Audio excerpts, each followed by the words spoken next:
Kur Zoti deshti t'ia mësoi Ademit emrat, e thirri Republikën e Turqisë dhe i tha: kam vendosë Kosovën ta baj shtet. Pra, Zoti ka marrë leje prej Turqisë me bë Kosovën shtet me ndërmjetësimin e Blerim Shalës.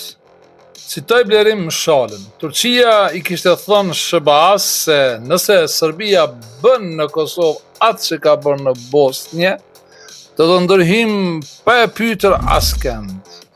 Për dallim nga Bosnja, shqiptarët e Kosovës gjatë viteve 80 dhe 90 janë ndjehë shqiptar Gjergj Kastriot Skënderbeut, për dallim që sot partitë e Kosovës ndjehen dhe dominohen nga kombi Sultan Mahmud.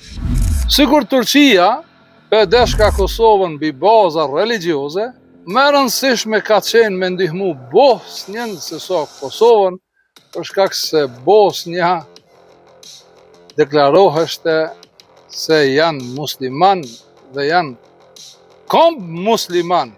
Vonë erdhë kjo komb bosnjak masi ndodhen masakrat në Srebrenicë.